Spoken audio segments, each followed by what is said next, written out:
ನಮಸ್ತೆ ಅಪ್ಪ ಅಮ್ಮ. ನಾನು ಚಿಕ್ಕಮಂಗ್ಳೂರು ಸರಾ ಕೇರ್ ಸೆಂಟರ್ ಇಂದ ಬಂದಿದ್ದೀವಿ. ಹಾಗೆ ತುಂಬಾ ಜನ ಅಪ್ಪ ಅಮ್ಮ ಕೇಳ್ತಾ ಇರ್ತಾರೆ, ಈ ಒಂದು ಮ್ಯಾಟ್‌ನ ಬಂದು ಮನೇಲಿ ಯೂಸ್ ಮಾಡಿರುವಂತ ಅಪ್ಪ ಅಮ್ಮ ಇದ್ದಾರಾ? ಇದನ್ನ ರೆಗ್ಯುಲರ್ ಆಗಿ ಯೂಸ್ ಮಾಡ್ತಾ ಇದ್ದಾರಾ? ಇದರಿಂದ ಆರೋಗ್ಯ ಸಿಗ್ತಾ ಇದೆಯಾ ಅಂತ. ಹಾಗೇನೆ ಇಲ್ಲೂ ಕೂಡ ಒಬ್ರು ಅಮ್ಮ ಇದ್ದಾರೆ ಅಪ್ಪ ಅಮ್ಮ. ಹಾಗೆ ಅಮ್ಮ ಬಂದು ನಮ್ಮ ಮ್ಯಾಟ್‌ನ ರೆಗ್ಯುಲರ್ ಆಗಿ ಬಂದು ಯೂಸ್ ಮಾಡ್ತಾ ಇದ್ದಾರೆ. ಹಾಗೆ ಅಮ್ಮ ಸರಾಕೆರಿಗೆ ಬರಕ್ಕಿಂತ ಮುಂಚೆ ಏನು ಪ್ರಾಬ್ಲಮ್ಸ್ ಇತ್ತು ಅಂತ ಹಾಗೇನೆ ಅವ್ರ ಹತ್ರ ಅನಿಸಿಕೆಗಳನ್ನ ಕೇಳೋಣ ಅಪ್ಪ ಅಮ್ಮ. ನಮಸ್ತೆ ಅಮ್ಮ. ನಮಸ್ತೆ ಮೇಡಮ್. ಅಮ್ಮ ನಿಮ್ಮ ಹೆಸರು? ನನ್ನ ಹೆಸರು ರಾಮಮ್ಮ ಅಂತ. ಅಮ್ಮ ನೀವು ಎಲ್ಲಿಂದ ಸರಾಕೆರಿಗೆ ಬರ್ತಾ ಇದ್ರಿ ಅಮ್ಮ? ದಂಟುಮುಖಿಯಿಂದ. ನೆಂಟ್ರುಮುಕ್ಕಿಂದ ರೆಗ್ಯುಲರ್ ಆಗಿ ಬಂದು ಸರಾಕೆರಿಗೆ ಬರ್ತಾ ಇದ್ರಿ. ಹೌದು. ನಿಮಗೆ ಸರಾಕೆರಿಗೆ ಬರಕ್ಕಿಂತ ಮುಂಚೆ ಏನೆಲ್ಲ ಸಮಸ್ಯೆ ಇತ್ತಮ್ಮ? ಸಮಸ್ಯೆ ಬೆನ್ನು, ಕೈ ಕಾಲು ಎಲ್ಲ ನೋವಿತ್ತು, ಕುತ್ತಿಗೆ ನೋವು ಇತ್ತು, ಮಂಡಿ ನೋವಿತ್ತು, ಕಾಲಿನ ಗೆಣ್ಣು ಕೂಡ ನೋವಾಗ್ತಾ ಇತ್ತು. ಎಳ್ಕೊಂಡ್ ತಿರುಗ್ತಾ ಇದ್ದೆ, ಕಾಲ್ ನಡಿಯಕ್ ಆಗ್ತಾ ಇರ್ಲಿಲ್ಲ. ಹ್ಮ್.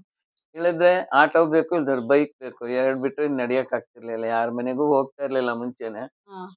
ಅದಿಟ್ಕೊಂಡ್ ನೋಡೋಣ ಏನ್ ಮಾಡೋದು, ಸರಾಕೆರಿಗೆ ಯಾರೋ ಒಂದ್ ಚೀಟಿ ಕೊಟ್ರು, ಸಿಕ್ತು ಚೀಟಿ. ಹ್ಮ್. ಆ ಚೀಟಿ ಕೊಟ್ಟಾಗ ನೋಡ್ಕೊಂಡು ಸರಿ ಅಂತ ನನ್ ಮೊಮ್ಮಗ ಬಂದ.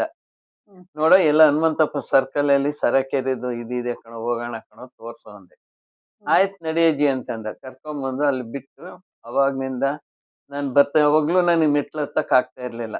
ಅಂದ್ರೆ ಸರಾಕೆರ್ ಸ್ಟಾರ್ಟಿಂಗ್ ಬರುವಾಗ ಮೆಟ್ಲು ಹತ್ತಕ್ ಮೆಟ್ಲೆ ಆಗ್ತಾ ಹತ್ತಕ್ ಇರ್ಲಿಲ್ಲ. ಆಗ್ತಿರ್ಲಿಲ್ಲ. ಹ್ಮ್. ಅದ್ನ ಹಂಗಾರೆ ಹಂಗೋ ಹಿಂಗೋ ಮಾಡಿ ಹತ್ಕೊಂಡು ಮಂಡಿ ಊರ್ಕೊಂಡು ಕೈ ಇಟ್ಕೊಂಡು ಹೆಂಗೋ ಹತ್ ಬಂದೆ. ಹ್ಮ್. ಹತ್ ಬಂದು ಟ್ರೀಟ್ಮೆಂಟ್ ತಗೊಂಡೆ. ಅಮ್ಮ ಈಗ ನೀವು ಫಸ್ಟ್ ಡೇ ಬಂದು ಸರಾಕೆರಿಗೆ ಬಂದ್ರಲ್ವಾ? ಅವಾಗ ನಿಮಗೆ ಏನ್ ಯೋಚನೆ ಇತ್ತು ಅಮ್ಮ ಜೀವನ ಮನ್ಸಲ್ಲಿ? ಎಷ್ಟು ಇತ್ತು, ಗುಣ ಹಾಕಿದ್ರು ಸಾಕು ನನ್ಗೆ. ಹ್ಮ್. ನನ್ಗೆ ಅದೇ ಬೇಕಾದ್ ಫಸ್ಟ್. ಹ್ಮ್. ನನಗ್ ಗುಣ ಆದ್ರೆ ನಾನ್ ತಪ್ಪಿಸ್ಕೊಳಲ್ಲ, ಬರ್ತೀನಿ ಹ್ಮ್. ಅಂತ ಮನಸ್ನಲ್ಲಿ ಅಂದ್ಕೊಂಡು ಹಂಗ ಸ್ವಲ್ಪ ಸ್ವಲ್ಪ ಸ್ವಲ್ಪ ಸ್ವಲ್ಪ ಗುಣ ಆಯ್ತು. ಹ್ಮ್. ಗುಣ ಆದ್ಮೇಲೆ ನಾನ್ ಯಾಕೆ ತಗೋಬಾರ್ದು ಮ್ಯಾಟು ಅಂತ ಅಂದ್ಬಿಟ್ಟು ಒಂದ್ ಮ್ಯಾಟ್ ಪರ್ಚೇಸ್ ಮಾಡ್ದೆ. ಅಂದ್ರೆ ಅಲ್ಲಿ ಬಂದು ನೀವು ಹಾ, ರೆಗ್ಯುಲರ್ ಆಗಿ ಥೆರಪಿ ಮಾಡ್ತಾ ಇದ್ರಿ. ಮಾಡ್ತಾ ಇದ್ದೆ. ಅಲ್ಲಿ ಗುಣ ಆಗಿದ್ದಕ್ಕೋಸ್ಕರ ಈ ಮ್ಯಾಟ್ ಮನೆಗೆ ಮ್ಯಾಟ್, ಬೇಕು ಅಂತ ಅನ್ಕೊಂಡ್ರಿ. ಮ್ಯಾಟ್ ತಗೊಂಡೆ. ಓಕೆ. ಈಗ ಮನೆಗೆ ಬಂದು ನೀವು ಮ್ಯಾಟ್ ಯೂಸ್ ಮಾಡ್ತಾ ಇದೀರಮ್ಮ? ಮಾಡ್ತೆ ಎಷ್ಟು ಟೈಮ್ ಥೆರಪಿಯನ್ನ ಮಾಡ್ತಾ ಇದೀರಮ್ಮ? ನಾನು ಬೆಳಿಗ್ಗೆ ಅಲ್ಲಿಗೆ ಹೋಗ್ತೀನಿ, ಹ್ಮ್. ಸರಕೇರಿಗೆ ಹೋಗ್ತೀನಿ. ಹ್ಮ್. ಅಲ್ಲಿ ಎಲ್ರ ಕೈನೂ ಮಾತಾಡ್ಕೊಂಡು ನಾನು ಟ್ರೀಟ್ಮೆಂಟ್ ತಗೊಂಡ್ ಬರ್ತೀನಿ. ಹ್ಮ್. ನನ್ಗೇನೋ ಒಂಥರ ಖುಷಿ ಆಗತ್ತೆ ಅಲ್ಲಿ ಹೋದ್ರೆ. ಹ್ಮ್. ಅಲ್ಲಿಂದ ಬಂದ್ ಮನೇಲಿ ಸಾಯಂಕಾಲ ಮಾಡ್ತೀನಿ, ಬೆಳಿಗ್ಗೆ ಮತ್ತೆ ಮಾಡಲ್ಲ. ಟೋಟಲ್ ಆಗಿ 2 ಎರಡೇ, ಟೈಮ್ಸ್ ಬಂದು ಹಾ, ಥೆರಪಿಯನ್ನ ಮಾಡ್ತಾ ಮಾಡೇ ಇದ್ದೀರಾ ಮಾಡ್ತೀನಿ. ರೆಗ್ಯುಲರ್ ಹ್ಮ್. ಆಗಿ. ಓಕೆ ಅಮ್ಮ, ಇವಾಗ ಇದ್ರಲ್ಲಿ ಬಂದು ಕರೆಂಟ್ ಯೂಸ್ ಮಾಡಿರ್ತಾರಲ್ವಾ? ಹ್ಮ್. ಆ ಕರೆಂಟ್ ಯೂಸ್ ಮಾಡಿರೋದ್ರಿಂದ ಏನಾದ್ರು ಪ್ರಾಬ್ಲಮ್ಸ್ ಆಗುತ್ತಾ ಅಂತ ಅಪ್ಪ ಅಮ್ಮ ಕೇಳ್ತಾರೆ. ನನ್ ನಿಮಗೇನಾದ್ರು ಆತರ ಅನ್ಸಿದ್ಯಾಮ್ಮ? ನಂಗೆ ಯಾವ್ದು ಪ್ರಾಬ್ಲಮ್ ಆಗಿಲ್ಲ. ನಾನು ಹ್ಮ್. ಅದ್ರ ಮೇಲೆ ಮಲಗಿರ್ತೀನಿ. 2 ಗಂಟೆಗೆ ಎದ್ದಾಳ್ತೀನಿ ಒಂದ್ಸರಿ, 1 ಗಂಟೆಗೆ ಎದ್ದಾಳ್ತೀನಿ. ಹ್ಮ್. ಅದ್ರ ಮೇಲೆ ಇರ್ತೀನಿ. ಹ್ಮ್. ನನ್ಗೆ ಹೆಂಗ್ ನಿದ್ದೆ ಬಂತು ಅಂತಲೇ ಗೊತ್ತಾಗಲ್ಲ. ಇನ್ನು ಗೊತ್ತಾ? ಕರೆಂಟ್ ಎಲ್ಲಿಂದ ಶಾಕ್ ಹೊಡಿತೈತೆ? ಹಾ. ಕರೆಂಟ್ ಶಾಕ್ ಹೊಡಿಯೋದೆಲ್ಲ ಸುಳ್ಳು. ಹೇಳ್ತಾರೆ ಜನಕ್ಕೇನು, ಹಾ. ಇಲಿ ಹೋದ್ರು ಹುಲಿ ಹೋಯ್ತು ಅಂತಾರೆ. ಹಾ. ಅವ್ರ ಮಾತು ಕೇಳ್ಕೊಂಡು ನಾವು ಆರೋಗ್ಯ ಹಾಳ್ ಮಾಡ್ಕೋಬೇಕು. ನಮ್ಮ ಆರೋಗ್ಯ ಕಾಪಾಡ್ಕೋಬೇಕು ಅಂದ್ರೆ ನಮ್ ಪುರ್ತು ನಾವು ಹೋಗ್ಬೇಕು, ಟ್ರೀಟ್ಮೆಂಟ್ ತಗೋಬೇಕು, ಮನೆಗ್ ಬರ್ಬೇಕು. ಇನ್ನೊಬ್ರು ಕಿವಿ ಮಾತು ಕೇಳಬಾರ್ದು. ಅಷ್ಟೇ ನಾನು ಹೇಳೋದು. ಅಂದ್ರೆ ನಮಗೆ ಏನ್ ಹಾ, ನಂಬಿಕೆ ಇರುತ್ತೆ ಅದನ್ನ ಮಾಡುವಾಗ. ನಾವು ನಂಬಿಕೆ, ಈಗ ನಾವು ಊಟ ಮಾಡ್ಬೇಕು ಅಂದ್ರೆ ಇಂಥದ್ದೇ ತಿನ್ಬೇಕು ಅಂದ್ರೆ ಅಂತದ್ ಮಾಡ್ಕೊಂಡ್ ತಿಂತೀವಿ. ಹ್ಮ್. ನಾವ್ ಇನ್ನೊಬ್ರಿಗೆ ಅದ್ ತಿನ್ಬೇಡ ಇದ್ ತಿನ್ಬೇಡ ಅಂದ್ರೆ ನಾವ್ ಬಿಡ್ತೀವ? ಇಲ್ಲ. ಹಿಂಗೇನೆ ನಾವು ಅತ್ಲ ತಳ್ತಾ ಇದೀವಿ. ಎಷ್ಟ್ ದಿವಸ ಇರ್ತೀವಿ ಅಷ್ಟ್ ದಿವಸ ನನ್ ಮ್ಯಾಡ್ ಜೊತೆಲಿ ಇರ್ತೀನಿ. ಆಮೇಲೆ ಏನೋ ಗೊತ್ತಿಲ್ಲ. ಓಕೆ ಅಮ್ಮ, ಈ ಮ್ಯಾಟ್ ನಿಮಗೆ ಎಲ್ಲಿವರೆಗ ಬೇಕು ಅಂತ ಇದನ್ನ ಯೂಸ್ ಮಾಡ್ಕೊಂಡ್ಬಂದ್ರಿ? ನನ್ ಜೀವ ಇರೋ ತನಕ ಬೇಕು. ಹಾ. ಹ್ಮ್. ಅದ್ ಮಾತ್ರ ಬಿಟ್ಕೊಡಲ್ಲ ಮ್ಯಾಟ್‌ನ. ಹಾ. ಬೇಕಾದ್ರೆ ಮನೆ ಬೇಕಾದ್ರೆ ಕಿತ್ಕೊಂಡೋಗಿ, ನಮ್ ಮ್ಯಾಟ್ ಮಾತ್ರ ಕೊಡಲ್ಲ. ಮ್ಯಾಟ್ ಮಾತ್ರ ಯಾರಿಗೂ ಯಾರಿಗೂ ಕೊಡಲ್ಲ. ನನ್ ಜೀವ ಇರೋ ತನಕ. ಆಮೇಲ್ ಬೇಕಾದ್ರೆ ನನಗ್ ಗೊತ್ತಿಲ್ಲ, ಏನಾರ ಮಾಡ್ಕೊಂಡು. ಓಕೆ ಅಮ್ಮ, ಇಷ್ಟು ದಿನವಾಗಿ ಬಂದು ನೀವು ಮ್ಯಾಟ್ ಅಲ್ಲಿ ಥೆರಪಿಯನ್ನ ಮಾಡಿದ್ದೀರಾ? ಮಾಡಿ. ಮ್ಯಾಟ್ ಅಲ್ಲಿ ಥೆರಪಿ ಮಾಡಿದ್ಮೇಲೆ ನೀವೇನಾದ್ರು ಹಾಸ್ಪಿಟ್ಲಿಗೆ ತೋರ್ಸೋದು, ನೋವು ಅಂತ ಆತರ ಏನಾದ್ರು ಹೋಗಿದ್ದೀರಾ? ಮಾತ್ರೆ ಏನಾದ್ರು ತಗೊಂಡಿದ್ದೀರಮ್ಮ? ನಾನ್ ಸರಾಕೆರೆಗ್ ಹೋದ್ಮೇಲೆ ₹1 ಮಾತ್ರೆ ಮಾತ್ರ ನುಂಗ್ತಾ ಇದ್ದೀನಿ. ಆಸ್ಪತ್ರೆ ಮಾತ್ರ ಕಾಲಿಟ್ಟಿಲ್ಲ. ಕಾಲಿಟ್ಟಿಲ್ಲ. ಇಟ್ಟೇ ಇಲ್ಲ. ಓಕೆ. ಅಂದ್ರೆ ಹಾಸ್ಪಿಟ್ಲಿಗೆ ಹಣನೂ ಕೂಡ ಏನು ಖರ್ಚು ಖರ್ಚು ಮಾಡ್ತಾ ಇಲ್ಲ. ಮಾಡಿಲ್ಲ. ಖರ್ಚೇ ಮಾಡಿಲ್ಲ. ಹಾ. ಅಲ್ಲಿಗ್ ಹೋದ್ಮೇಲೆ ನಾನು ಆಸ್ಪತ್ರೆಗೆ ಹೋಗಿಲ್ಲ. ಓಕೆ ಅಮ್ಮ, ಈಗ ಸರಾಕೆರಿ ಬರಕ್ಕಿಂತ ಮುಂಚೆ ನಿಮ್ ಲೈಫ್ ಯಾವ ತರ ಇತ್ತು? ಈ ಸರಾಕೆರಿ ಬಂದ್ಮೇಲೆ ನಿಮ್ ಲೈಫ್ ಯಾವ ತರ ಇದೆ ಅಮ್ಮ? ಆ ಲೈಫ್ ಬೇಡ ಆಗ್ಬಿಟ್ಟಿತ್ತು ನನ್ಗೆ. ಹ್ಮ್. ಈಗ ಇನ್ನೂ ಬದುಕ್ಬೇಕು ಅಂತ ಆಸೆ ಆಗುತ್ತೆ. ಅಂದ್ರೆ ಮುಂಚೆ ಭರವಸೆ ಇರ್ಲಿಲ್ಲ. ಮುಂಚೆ ಭರವಸೆ ಇರ್ಲಿಲ್ಲ ನನ್ಗೆ. ಹಾ. ಬಟ್ ಇವಾಗ ಬದುಕ್ಬೇಕು ಅನ್ನೋ ಒಂದು ಆಸೆ ಬದುಕ್ಬೇಕು ಸಿಕ್ಕಿದೆ. ಅನ್ನೋ ಆಸೆ. ಹಾ. ಏನೋ ಹಿಂಗೆ ನಡೆಸ್ತೀನಿ. ಅದು ಹೆಂಗೋ ಟ್ರೀಟ್ಮೆಂಟ್ ತಗೊಂತಾ ಇದೀನಿ ಇದ್ರಲ್ಲಿ 2 ಟೈಮು. ಹಾ. ಸರಾಕೆರೆಗೂ ಹೋಗ್ತೀನಿ ನನ್ ಕೈಲಾದಾಗ. ಹ್ಮ್. ಅಲ್ಲಿ ತನಕನು ಸತ್ತಿ ಹ್ಮ್. ಅಷ್ಟೇ. ಓಕೆ ಅಮ್ಮ, ಈಗ ಮನೆಗೆ ಬಂದ್ಮೇಲೆ ಹ್ಮ್. ನಿಮ್ಮ ಈ ಒಂದು ಮ್ಯಾಟ್ ಅಲ್ಲಿ ಥೆರಪಿ ಮಾಡಿದ್ರೆ ನಿಮಗೆ ಎಷ್ಟು ಪರ್ಸೆಂಟ್ ಪ್ರಾಬ್ಲಮ್ಸ್ ಗಳು ಬದಲಾವಣೆ ಆಗಿದೆ ಈಗ 100 ಭಾಗದಲ್ಲಿ? 100 ಭಾಗದಲ್ಲಿ 75 ಅಂತೂ ಹೋಗಿದೆ, ಕಮ್ಮಿ ಆಗಿದೆ. 75%. 75 ಭಾಗ ಕಮ್ಮಿ ಆಗಿದೆ. ಹ್ಮ್. ಅದಕ್ಕೆ ನಾನು ಅಲ್ಲಿಗೆ ಬರೋದು ಸರಾಕೆರೆಗೆ. ಸರಾಕೆರಿಗೆ ರೆಗ್ಯುಲರ್. ನಂಗೆ ಎಷ್ಟ್ ಜನ ಅಂದ್ರೆ, ಅಯ್ಯೋ ಗುಣ ಆದ್ರೆ ಆಯ್ತು, ಆಗದೆ ಇರ್ಲಿಲ್ಲ. ನೀವೇನ್ರಿ ಇಲ್ಲಿಂದ ಅಲ್ಲಿಗೆ ಹೋಗ್ತೀರಿ ಅಂತ ಇದೇ ದಂಟು ಮುಖ್ಯರು ಹೇಳಿದ್ರು. ಹ್ಮ್. ಅವ್ರ ಎದುರಿಗೆ ನಾನು ತೋರಿಸ್ತಾ ಇದ್ದೀನಿ ಬಂದು. ಅದೇ ತುಂಬಾ ಜನ ಅಪ್ಪ ಅಮ್ಮಂಗೆ ಹ್ಮ್. ಡೌಟ್ ಇರುತ್ತೆ ಅಲ್ಲಿ ಗುಣ ಆಗುತ್ತಾ ಇಲ್ವಾ ಅಂತ. ನೀವೇನ್ ಹೇಳಕ್ ಅದು ಇಷ್ಟಪಡ್ತೀರಮ್ಮ? ಗುಣ ಆಗುತ್ತೆ ಅಂತ ಸರಿಯಾಗಿ ಹೋದ್ರೆ, ಟ್ರೀಟ್ಮೆಂಟ್ ತಗೊಂಡ್ರೆ ಗುಣ ಆಗುತ್ತೆ. ಹ್ಮ್.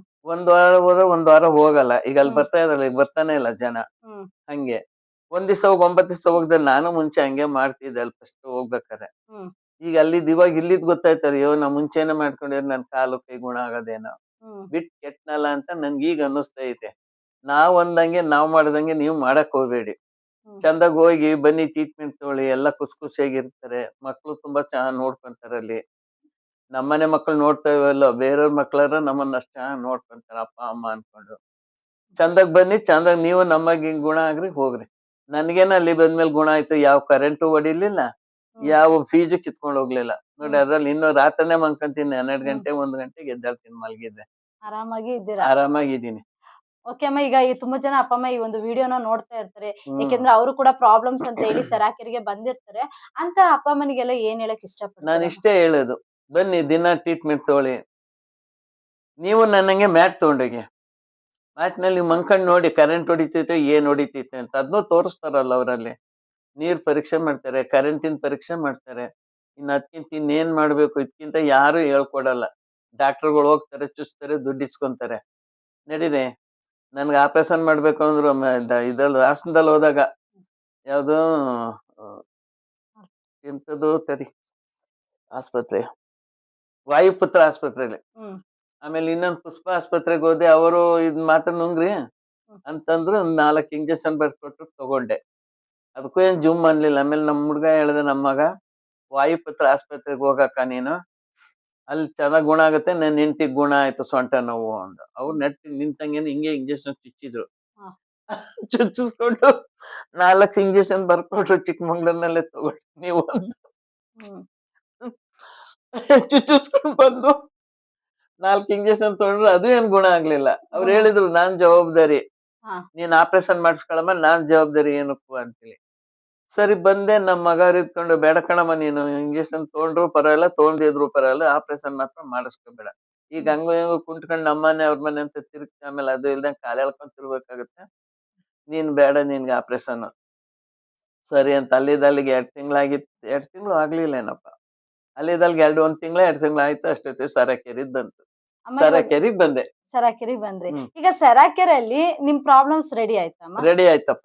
ಸರಾಕೆರೆಯಲ್ಲಿ ಏನಾದ್ರು ಆಪರೇಷನ್ ಏ ಏನಾದ್ರು? ಏ ಆಪರೇಷನ್ ಮಾಡ್ಲಿಲ್ಲ. ಹಿಂಗ್ ನಮ್ಮನ್ ಮುಟ್ಟೆ ನೋಡಲ್ಲ ಅವ್ರು, ಇಂಜೆಕ್ಷನ್ ಕೊಡಲ್ಲ. ಎಂತದ್ ಕೊಡ್ತಾರ ಅವ್ರು ಹಾ ಆಪರೇಷನ್ ಮಾಡಕ್ಕೆ? ಏನೂ ಇಲ್ಲ. ಅಲ್ಲಿ ಮಾತ್ರ ಕೊಟ್ನಿ ಅಂದ್ರು, ನಂಗ್ ಬೇಡ ಅಂತ ಬಂದೆ. ಬಂದ್ ಇವಾಗ ನೆಮ್ಮದಿಯಾಗಿದ್ದೀನಿ. ಮತ್ತೆ ಶಿವಮೊಗ್ಗದಲ್ಲೂ ಅಷ್ಟೇನೆ ಮಸಾಜ್ ಮಾಡ್ತಾರೆ, ತುಂಬಾ ಚೆನ್ನಾಗಿ ಅಂದ್ರು. ದಿನಕ್ಕೆ ಒಂದು ಗಂಟೆಗೆ 4,000 ರೂಪಾಯಿ ಮಸಾಜ್‌ಗೆ. ಹಾ ಎಂತ ಆಜಿ ಆಸ್ಪತ್ರೆ ಅಂತ ಹ್ಮ್ ಶಿವಮೊಗ್ಗದಲ್ಲಿ 4 ದಿವಸ ಹೋದೆ. 4 ದಿನಕ್ಕೆ ಎಷ್ಟಾಯ್ತು ಹೇಳಿ? 16,000 ರೂಪಾಯಿ ಆಯ್ತು. ಹ್ಮ್ ಇನ್ನು ಊಟ ತಿಂಡಿ ಒಂದ್ 20,000 ಖರ್ಚು ಅಲ್ಲಿ ಮಾಡಿದ್ದೀರಾ? ಆಯ್ತು. 4 ದಿವಸ ಹೋದೆ ನನ್ ಮೊಮ್ಮಗಳನ್ನ ಕರ್ಕೊಂಡು. ಏನು ಗುಣ ಆಗ್ಲಿಲ್ಲ. ಹ್ಮ್ ಹಳೆ ಗಂಡನ ಪಾದಗತಿ ಅಂತ ಸರಕೇರಿಗೆ ಬಂದೆ. ಹ್ಮ್ ಏನೋ ದೇವ್ರ ದಯದಿಂದ ಎಲ್ರಿಗೂ ಗುಣ ಆಗುತ್ತೆ, ಗುಣ ಮಾಡಿಸ್ಕೊಳ್ಳಿ. ಎಲ್ಲರೂ ಚೆನ್ನಾಗಿರಿ ನಮ್ಮಂಗೆನೆ. ನಾನೇನೋ ಚೆನ್ನಾಗಿದ್ದೀನಿ, ನೀವು ಚೆನ್ನಾಗಿರಿ. ಥ್ಯಾಂಕ್ ಯು ಇನ್ನೇನು. ಅಮ್ಮ. ನಮಸ್ತೆ. ನಮಸ್ತೆ.